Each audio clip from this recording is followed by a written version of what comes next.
많이 오셨네요. 겁도 없이. 여기 계신 분들은 코로나가 하나도 겁 안 나시죠? 오히려 우리 하나님이 계시니까, 또 하나님이 우리 지켜주시리라 확신하니까 이곳에 오시지 않았습니까? 그리고 영상으로 예배 드리는 분도 그럴 것이라 저는 확신합니다. 하나님 우리와 함께 하십니다. 할렐루야. 하나님 우리의 유일한 피난처이십니다. 할렐루야. 우리의 이런 마음이 있기를 바랍니다. 우리 옆에 계신 분들하고 한번 인사할까요? 잘 오셨습니다. 네, 반갑습니다. 너무 잘 오셨습니다. 제가 고려신학대학원에 입학했을 때가 생각납니다. 이 본문을 이제 연구하고 설교를 준비하는데, 헬라어 히브리어 계절학기를 잘 마치고요, 이제 개강을 했습니다. 신학대학원은 전통적으로 이제 첫 학기를 개강하면은 그 주간을 부흥회 주간을 가집니다. 그래서 개강 예배 때 이제 그것을 설명하죠. 그리고 새벽부터 저녁 경건회까지 계속 말씀을 묵상하는 거예요. 기도하고. 그리고 오리엔테이션이라고 하는 거는 금요일 오전에 딱 시간이 고정돼 있고, 나머지는 계속 기도하고 말씀을 나누는 시간을 가집니다. 그 당시 신학대학원 원장이셨던 김순성 교수님께서 첫날 개강 예배 때 이런 말씀을 하셨습니다. 우리가 주의 말씀을 함께 연구하는 학기를 맞이하면서 함께 금식하는 시간을 가집시다. 한 주간 금식하는 것을 여기 계신 분들한테 하라고 하면은 힘들기 때문에 목요일 하루, 그것도 점심 한 끼 금식하는 시간을 가집시다. 함께 지킵시다. 그게 모르겠습니다. 교직원, 교수님들과 다 상의된 이야기인지 모르겠는데 그 말씀 하시는 순간 웅성웅성 한 거예요. 제가 여기서 만약에 성도님들, 우리가 코로나를 극복하기 위해서 우리가 목요일 한 끼 저녁 내지는 점심은 절대 먹지 맙시다 하면은 여기서 당연히 웅성웅성 하겠죠. 나 한 끼 안 먹으면 죽는데, 큰일 나는데. 저희도 그랬습니다. 그리고 이제 목요일이 찾아왔습니다. 당일이 탁 눈이 이제 새벽 기도를 가기 위해서 눈을 딱 떴는데요, 무슨 일이 발생했을까요? 눈을 딱 떴는데 배가 고픈 거예요. 그러니까 목요일 오전 6시에 배가 고프기 시작한 겁니다. 이야, 이거 큰일이다. 이거 금식하겠나? 이러면서 새벽 기도 갔어요. 그리고 아니나 다를까 많은 전도사님들이 아침을 잘 안 먹는데 그날 아침을 이만큼 더 오는 거예요. 그 중에 저도 한 명이었습니다. 일단 먹어야지 금식을 하니까. 저뿐만 아니라 많은 전도사님들이 그 점심 금식에 대한 부담감이 좀 있었던 것 같아요.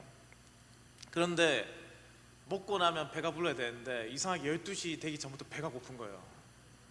야, 이거 정말 어떡하지? 이거 저녁, 그러면 우리가 고민이 되잖아요. 도대체 저녁은 몇 시부터가 저녁인가? 점심 금식이라고 했으니까 3시 이후는 저녁이라고 할 수 있겠지? 라는 생각이 드는 거죠. 그러면 3시 이후로 먹으면 되겠다, 이런 생각들도 막 하는 거죠. 그래도 뭐랄까요, 신학대학원 1학년생이니까 그때 팩이라는 게 있잖아요. 금식을 열심히 해야 되겠다. 그래서 동기 전도사님들과 함께 그 당시에 방에서 버티고 버텼습니다. 그런데 시간이 흘러서 조금 뒤 그 다음 날인가요? 이런 이야기 들었습니다. 점심때 금식 안 하시고 담을 넘어서 밥을 먹으러 간 전도사님들이 있더라고요. 그런데 그 담을 넘어서 밥을 먹으러 갔는데 그곳에서 학생회 회장이 밥을 먹고 있더란 거예요. 근데 그 소식을 탁 듣는데 제 마음에 거룩한 의문이 일어나기 시작했습니다. 아니, 나는 이렇게 금식했는데 고작 그 한 끼 금식 안 하고 이건 너무한 거 아닌가? 이상하게 뭔가 억울한 거예요. 계속 마음속에서 분하고 이 분함을 감출 수가 없는 겁니다. 나는 잘 지켰는데, 나는 이렇게 열심히 다해서 금식했는데, 그런데 그게 열심히 다했는지는 잘 모르겠습니다. 적어도 이 말씀을 접하기 전까지는 대단히 저 스스로가 기분이 언짢았습니다. 오늘 말씀은 사실은 작게는 금식에 관해서 말씀하는 거고, 크게는 우리의 예배에 대해서 말씀하는 부분입니다. 이사야가 활동할 당시와 지금은 사실은 큰 차이가 나죠. 문화적인 것도 문명도 굉장히 크게 발전했고요. 그러나 여전히 그 당시와는 다를 바 없는 예배를 우리가 드리는 것은 아닌지 오늘 본문을 통해서 살펴볼 필요가 있습니다. 오늘 이곳에 하나님의 부르심을 받은 많은 성도님들, 우리 모두가 본문의 말씀을 한번 진짜 깊이 살펴보고 우리 모두가 말씀에 담겨있는 참된 하나님의 뜻을 발견하게 되는 시간이 되기를 소망합니다. 저자는 매우 다급한 어조로 지금 단호하게 말하고 있습니다. 1절의 말씀을 함께 한번 보실까요? 크게 외쳐라, 목소리를 아끼지 말라, 내 목소리를 나팔같이 높여 내 백성에게 그들의 허물을, 야곱의 집에 그들의 죄를 알리라. 아니 도대체 이스라엘이 얼마나 큰 죄를 저질렀길래 이렇게 다급하게 하나님께서 전하를 했을까요? 이사야는 나팔같이 목소리를 높이라라고 말합니다. 나팔같이 목소리를 높이라. 그 당시 나팔은요, 양의 뿔을 가지고 만들었단 말이죠. 그리고 이것을 불 때는 어떤 위험이 닥쳐오거나 내지는 공동체가 모여야 할 때 불었어요. 알려주는 거죠. 이 나팔 소리를 들은 자들은 당연히 지금 당장 내가 하는 일을 멈추고 이 소리에 집중해야 됩니다. 도대체 무엇 때문에 우리를 부를까? 자신이 무엇을 하든지 이것보다 지금 중요한 일이 없다는 거예요. 경각심입니다. 경각심. 선지자는 이스라엘 백성으로 하여금 경각심을 불러오고 있죠. 이제 하던 일을 멈추고 이스라엘 백성들은 하나님의 음성에 귀를 기울여야 된다는 겁니다. 이스라엘 백성으로 하여금 선지자의 음성에 주목하게 한 이유는 도대체 무엇입니까? 이는 나팔같이 소리를 높이라는 명령 뒤에 나타나는 구절 때문입니다. 내 백성에게 그들의 허물을, 야곱의 집에 그들의 죄를 알리라. 지금 당장 이스라엘 백성에게 죄를 알리라는 거예요. 허물을 알리라는 겁니다.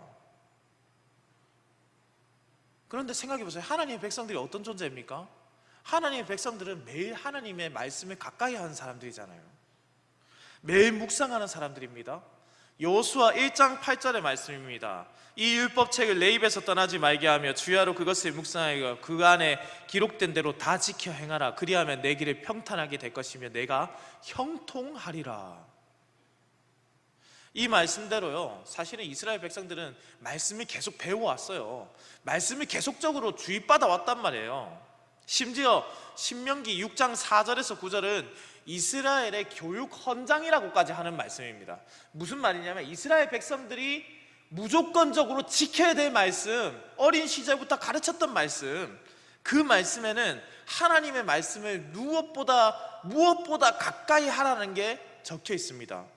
이스라엘아 들으라, 우리 하나님 여호와는 오직 유일한 여호와이시니 너는 마음을 다하고 뜻을 다하고 힘을 다하여 내 하나님 여호와를 사랑하라. 오늘 내가 내게 명하는 이 말씀을 너는 마음에 새기고 내 자녀에게 부지런히 가르치며 집에 앉았을 때든지 길을 갈 때든지 누워있을 때든지 일어날 때든지 이 말씀을 강론할 것이며 너는 또 그것을 내 손목에 메어 기호로 삼으며 내 미간에 붙여 표로 삼고 또 내 집 문설주와 바깥문에 기록할지니라. 아멘.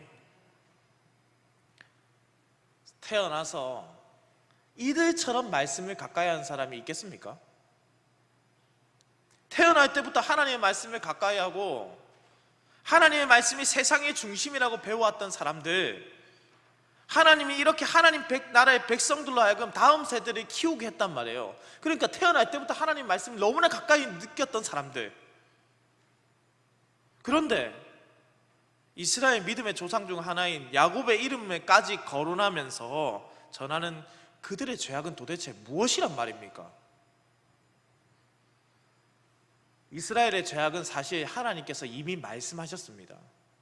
이사야 29장 13절의 말씀입니다. 주께서 이르시되 이 백성이 입으로는 나를 가까이 하며 입술로는 나를 공경하나 그들의 마음은 내게서 멀리 떠났나니 그들이 나를 경외함은 사람의 계명으로 가르침을 받았을 뿐이라. 이스라엘이 하나님을 아는 지식을 멀리 하지는 않았는데 하나님에 대해서 배우는 것에는 잊지 않았는데 삶에서 하나님의 말씀대로 살지 않았다는 거예요.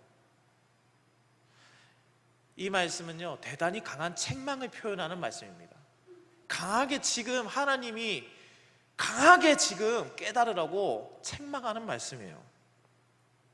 겉으로는 하나님 자녀인 것처럼 살았는데 실상 그 안에서는 하나님의 자녀다운 삶의 모습이 조금도 없다. 사랑하는 동부상교회 성도님들, 우리가 하나님을 안다. 여기 계신 분들이 우재선 목사를 안다 라고 할 때 그 안다라는 것은 그냥 단순히 그 이름을 안다는 게 아니잖아요.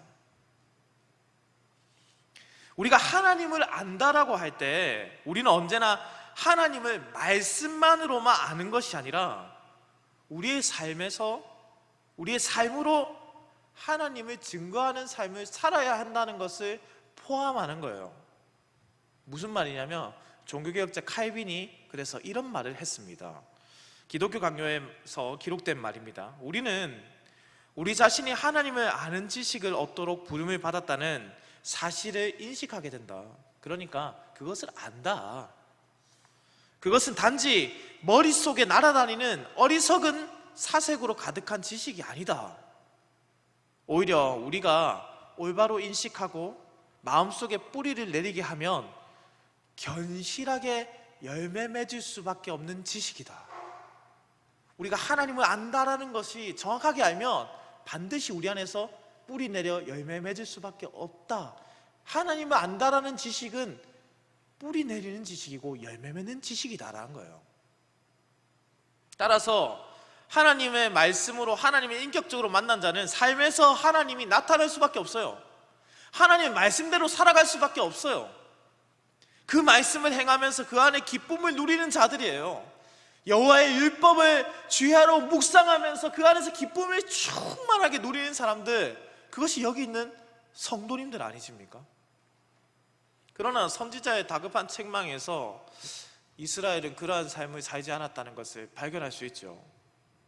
사랑하는 동부상교회 성도님들, 우리도 하나님을 안다라고 말하면서 우리도 하나님의 어떤 사변적인 지식으로만 알고 있지는 않습니까?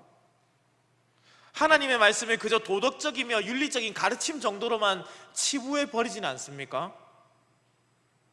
우리가 돌이켜 하나님의 말씀을 받아 진정으로 우리의 삶에서 하나님이 나타나는 삶이 되기를 소망합니다. 입으로만 하나님을 가까이 하고 하나님의 말씀을 가까이 한다라고 말하는 사람들이 아니라 마음으로, 삶으로 하나님을 가까이 하는 동부상교회 성도님 되시기를 우리 주님의 이름으로 축원합니다. 한번 생각해 보세요. 선지자가 이렇게 다 다급하게 외쳤어요. 그러면 당연히 이스라엘의 반응이 어떠해야 되겠습니까? 단순하게 생각해도 아이고 하나님 잘못했습니다, 우리가 참 그러했습니다, 죄송합니다 해야 되겠죠. 그런데 오늘 본문에서 우리의 생각과는 너무나 다르게 이스라엘 백성들이 반응하는 거예요. 3절의 말씀을 함께 한번 보시겠어요? 우리가 금식하되 어찌하여 주께서 또 보지 아니하시오며 우리가 마음을 괴롭게 하되 어찌하여 주께서 알아주지 아니하시나이까. 보라, 너희가 금식하는 날에 오라고 구하며 온갖 일을 시키는도다. 이들의 말을 한번 잘 살펴보십시오. 하나님께서 먼저 이스라엘의 죄악을 말씀하셨죠. 그 죄악은 하나님께서 주신 말씀을 그대로 행하지 않는 것에 대한 표현이었습니다. 그러자 하나님의 백성들이 지금 이렇게 말하는 거예요. 하나님, 우리가 왜 이렇게 되는지 모르시는 겁니까? 우리가 금식할 때 하나님 봐주셨습니까? 우리가 하나님을 찾을 때 하나님 모른 척 하지 않았습니까? 지금 이렇게 된 것이 우리 잘못입니까? 아니면 하나님 잘못입니까? 자신의 죄악이 자신의 어리석음과 연약함 때문이 아니라 하나님이 무관심하셨기 때문에 일어난 일이지 않습니까? 라고 지금 반응하고 있습니다. 이들이 하나님을 향해 쏟아낸 불만의 내용은 금식 중에 하나님이 응답하지 않으셨다라는 점이죠. 그러나 어리석게도 이들은 스스로 스스로 중대한 자신의 범행을 실토하고 있습니다. 하나님과 흥정하는 것, 이른바 하나님을 도구로 사용했던 모습을 스스로 말하고 있잖아요. 내가 금식하면 하나님은 들어주셔야 돼요. 아마도 그들은 금식을 하면서 이런 계획들을 세웠겠죠. 하나님이 내가 금식하며 기도하면은 반드시 이걸 들어주실 거야. 저렇게 해주실 거야. 내지는 잘했다고 칭찬해 주실 거야. 그런데 하나님이 일체 반응이 없으니까 오히려 화를 내는 거예요. 우리가 하나님의 말씀을 알지만 삶에서 행하지 않는 것은 어차피 하나님은 반응하지 않는 분이시니까요. 그런데 마치 이것이 가인의 모습과 같습니다. 하나님께 제사를 드렸는데 왜 안 받습니까? 하나님, 왜 아벨의 제사는 받는데 내 제사는 안 받습니까? 그래서 내가 너무 화가 납니다. 분노가 치밀어 오릅니다. 하나님 앞에서 얼굴을 붉혔던 가인과 같이 이스라엘 백성들이 얼굴을 붉히고 있는 거예요. 얼마 전 저는 청년부 모임을 하면서 청년부 리더들에게 이런 질문을 한 적이 있습니다. 하나님은 선하십니까? 제가 오늘 성도님들께 한번 질문해 보죠. 하나님은 선하십니까? 애매합니까? 다시 한번 물어보겠습니다. 하나님은 선하십니까? 아멘. 그렇다면 하나님이 하시는 모든 일은 선하십니까? 아멘. 그것이 그러면 내가 보기에 좋지 않은 일이라도 나는 받아들일 수 있습니까? 내가 기분이 좋거나 내가 무엇인가를 받았을 때 하나님이 살아계시다고 하면서 나에게 슬픈 일이 생기거나 어려움이 찾아오면 하나님이 멀리 계시다라고 여기는 것을 두고 우리는 연약함이라고 말하겠죠. 내가 보기에 이것은 전혀 나에게 득이 되지 않아. 그러면 금식을 하면 하나님은 무조건 반응하셔야 합니까? 심지어 이어서 나오는 말씀을 보았을 때 이스라엘은요 제대로 된 금식도 하지 않았음을 알 수 있습니다. 3절 후반부의 말씀 보십시오. 보라, 너희가 금식하는 날에 오락을 구하며 온갖 일을 시키는도다. 이를 원어적인 의미를 살려서 해석하면 이렇습니다. 너희는 너희 자신만의 향락을 찾았고 너희 일꾼들에게는 무리하게 일을 시켰다. 다른 사람의 것을 빼앗고 금식을 한다고 하면서 온갖 악행을 저지르고 자신들은 스스로 오락을 즐기고 행복하게 살면서 자신들에게 종들에게는 무자비 막자비하게 일을 시킨 자들, 그러면 이들이 진정한 의미의 금식을 했다 할 수 있을까요? 조금 전 저는 금식할 때 오전에 밥을 이만큼 쌓았다고 했어요. 저는 그러면 제대로 된 금식을 시작했습니까? 이스라엘 역사에서 이스라엘에게서 스스로 괴롭게 하며 금식이 요구된 날은요 사실은 1년 중에 단 하루입니다. 바로 이스라엘의 대속죄일이죠. 어디에 나타나냐면 바로 레위기 16장 29절로 30절의 말씀에 나타납니다.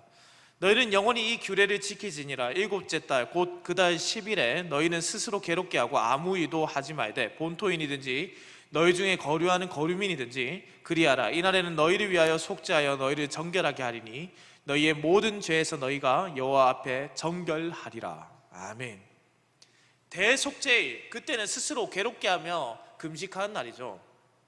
그렇다면 적어도 이날은요 자신의 죄악을 돌아보고 하나님 앞에서 내가 하나님의 말씀대로 살지 못했는지 살았는지를 분별하고 자신을 돌이켜보는 날로 지켜야 하는 날입니다. 그런데 그들이 이를 악용하여서 자신의 마음대로 자신의 바람을 이루는 어떤 도구로서 금식을 시작했습니다. 사랑하는 동부상교회 성도님들, 이스라엘은요 하나님을 몰라도 너무 몰랐던 것 같아요. 하나님을 안다라고 말했으면서 하나님을 조금도 몰랐어요.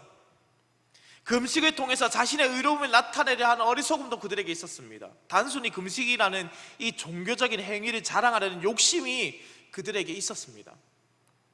그러나 그러한 자들에게 하나님이 도대체 어떻게 반응해야 되겠습니까? 겸손이 없고 하나님을 향한 마음을 잃어버렸고 심지어 하나님을 향해서 신성모독하며 독설을 날리는 이들에게 그들의 모습에 참여하며 통곡하는 상한 심령은 조금도 찾아볼 수가 없는데 어떻게 반응하셔야 할까요? 우리의 모습 한번 돌아보기 원합니다. 단지 금식만에 두고 드리는 말씀이 아니에요. 우리의 모습 속에서 종교적인 행위만 있는 것은 아닌지, 우리의 예배가 진짜 마음 없이 드려지는 껍데기는 아닌지, 우리가 예배를 통해서 하나님께 무엇인가를 얻어내고자 하는 어리석음이 있는 것은 아닌지, 하나님을 도구로 사용하거나 하나님과 딜을 하려는 모습이 나에게 있지는 않는지, 우리의 모습을 돌아보아야 되겠습니다.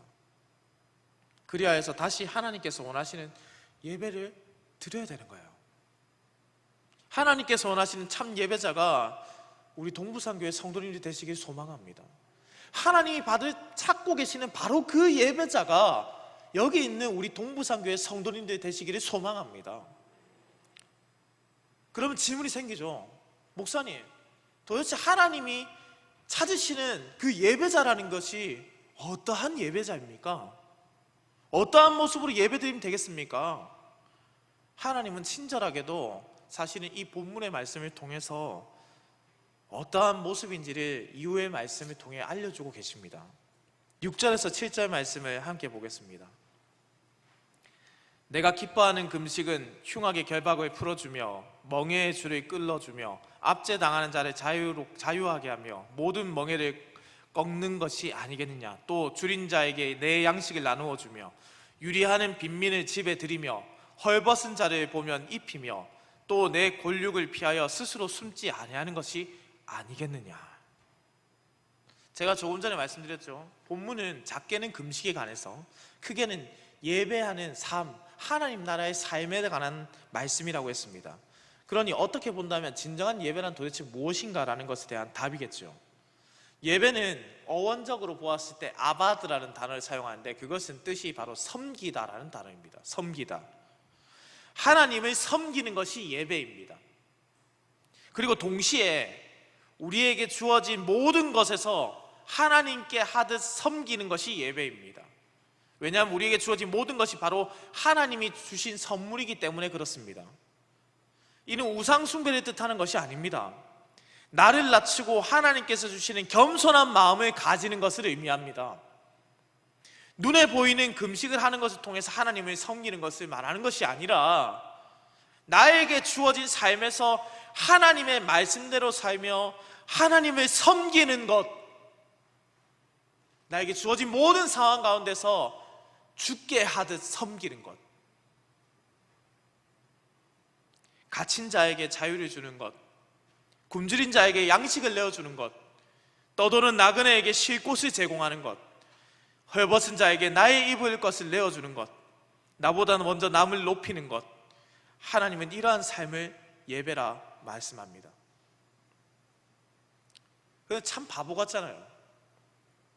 가지지 못하고 포기하고 내어주는 삶이고, 돌려받지도 못할 것들을 내어주는 것, 정작 자신은 아무것도 가지지 못하는 삶인데 남은 계속 가지게 되는 것, 이 얼마나 바보 같은 삶입니까? 그런데 이 바보 같은 삶이 하나님을 향한 온전한 예배자의 삶이라고 한다면, 우리는 이 바보 같은 삶을 살아야 되는 거죠. 이 바보 같은 삶을 살았을 때 유익이 있습니까? 제가 성도님들께 묻고 싶어요. 몇몇 권사님들과 장로님들과 집사님들 얼굴이 막 떠오르는 겁니다. 이 말씀을 보는데, 토요일에 교육부서를 위해서 청소하시는 권사님, 빛도 없습니다. 눈에 나타나지도 않아요. 코로나가 시작되고 나서 음식이 상할까봐 와서 냉장고 정리하고 깨끗하게 다시 식당을 청소하고 언제 시작될지도 모르는 식사를 위해서 준비하시는 권사님, 빛도 없어요. 아무도 모릅니다. 티도 안 납니다. 바보 같지 않습니까?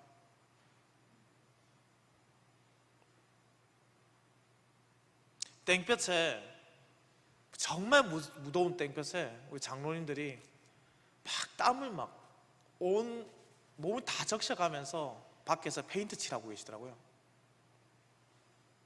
근데 아니 진짜 뭐가 그래 좋은지 막 신이 나셨어. 얼굴에 기쁨이 있어.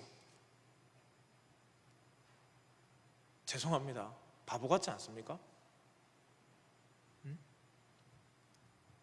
도대체 이 바보 같은 일을 왜 할까요? 도대체 이 어리석은 일들을 왜 우리는 해야 하겠습니까? 성경이 증명하는 거예요. 그 섬기는 삶이 예배이기 때문에.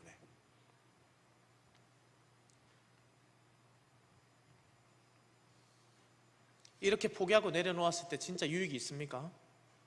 우리는 하나님의 말씀대로 살면서 참된 예배자였던 분의 모습을 다시 한번 돌아볼 필요가 있겠습니다. 바로 예수 그리스도, 하나님의 유일하신 아들. 그분은 눈에 보이는 겉모습만으로 하나님을 예배하신 분이 아니죠. 삶을 통하여서 하나님을 향한 예배자의 모습을 보이신 분이십니다. 낮고 천한 땅에 오셔서 자신보다 남을 높이셨고, 섬기는 하나님이셨고, 줄이고 목마른 자에게 영원한 양식과 멈추지 않은 생명샘의 생수를 주신 분이고, 자신을 미워하고 배척한 자들을 끝까지 사랑하시고 원수까지도 품어주신 분이고, 그들을 위해서 기도하신 분이시고, 눈에 보이는 금식으로 하나님을 도구로 사용하려는 분이 아니라 비록 가기 싫은 길이라 할지라도 하나님의 말씀대로 순종하신 분. 예수님의 삶을 통하여서 예배란 무엇인지를 이미 우리에게 알려주셨고 예배자의 삶을 보여주셨습니다. 하나님은 우리로 예수님을 닮기를 원하세요. 자신을 내어 나타내고자 하는 어리석음에서 벗어나서 진리의 말씀을 사모하고 하나님의 빛을 세상에 나타내는 삶, 진정으로 은혜를 흘려보내는 삶. 그럴 때 하나님은 모든 필요를 채워주시는 거예요. 이것이 예배하는 거예요. 이것이 예배하는 자의 삶입니다. 이것이 하나님을 섬긴다라는 그리스도인들의 삶인 거예요. 사랑하는 동부산교회 성도님들, 11절에서 12절의 말씀을 마지막으로 함께 보기로 합니다. 11절에서 12절의 말씀입니다. 함께 한번 읽어보시겠어요? 시작. 여호와가 너를 항상 인도하여 메마른 곳에서도 내 영혼을 만족하게 하며 내 뼈를 견고하게 하리니 너는 물된 동산 같겠고 물이 끊어지지 아니하는 샘 같을 것이라. 내게서 날 자들이 오래 황폐된 곳들을 다시 세울 것이며 너는 역대에 파괴된 기초를 쌓으리니 너를 걸어 무너진 데를 보수하는 자라 할 것이며 길을 수축하여 거할 곳이 되게 하라 하는 자라 하리라. 아멘. 하나님께서 본문의 말씀을 시작하면서 다급한 책망으로 시작하지만 놀랍게도 우리에게 마지막으로 복을 주시겠다 선포하며 이 말씀을 끝냅니다. 다만 우리가 눈에 보이는 종교적인 의식을 벗어버리고 진정으로 살면서 하나님을 예배하는 삶을 살았을 때 모든 필요를 하나님께서 채우시겠다는 거죠. 모든 것을 내어주고 나면은 우리가 가진 것이 하나도 없다라고 느껴질 수도 있습니다. 그러나 말씀은 오히려 우리를 통해서 모든 것을 내려놓고 섬기는 자가 되었을 때 아무것도 가진 것이 없다라고 느낄 때 하나님은 우리를 통하여 물된 동산 같겠고 물이 끊어지지 아니하는 샘과 같이 되리라 말씀해 주셨습니다. 우리가 이렇게 주의 말씀을 행하며 살 때 세상의 부정으로 썩어지고 무너진 것들이 다시 회복되고 파괴된 곳에서 하나님의 나라가 다시 세워질 것입니다. 우리가 물된 동산 같고 끊어지지 않는 샘과 같이 될 때 바로 하나님이 그 일을 하시는 겁니다. 오늘 하나님은 우리로 우리의 종교적 제의를 강화하는 것이 아니라 삶으로의 예배 생활을 강화하라 명하십니다. 말씀을 시작하면서 제가 신학대학원에서 금식했을 때 저만 금식하는 것 같아서 대단히 속상했다라고 말씀드렸잖아요. 마치 저만 의인인 양 생각했어요. 나는 진짜 끝까지 금식했는데 라며 스스로 바리새인과 같이 어리석게 생각한 것이죠.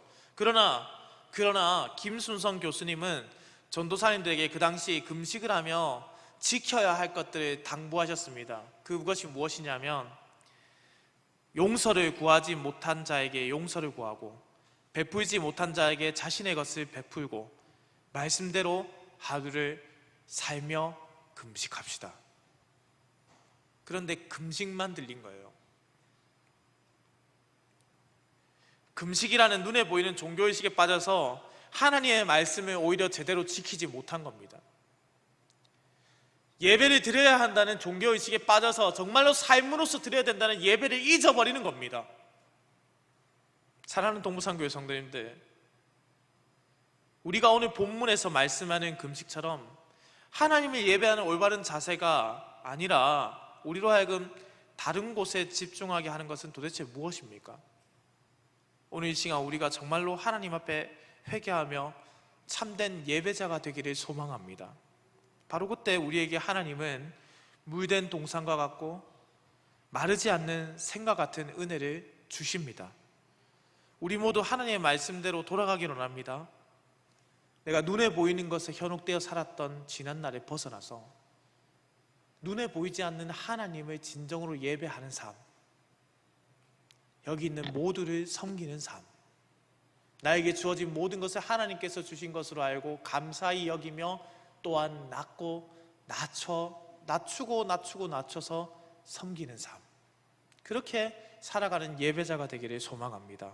다시 진정으로 하나님께 예배드리는 참 예배자가 되기를 우리 주님의 이름으로 축원합니다. 우리 시간 찬양 하나 하기로 원하는데요, 사실은 하나님은 완전하시죠.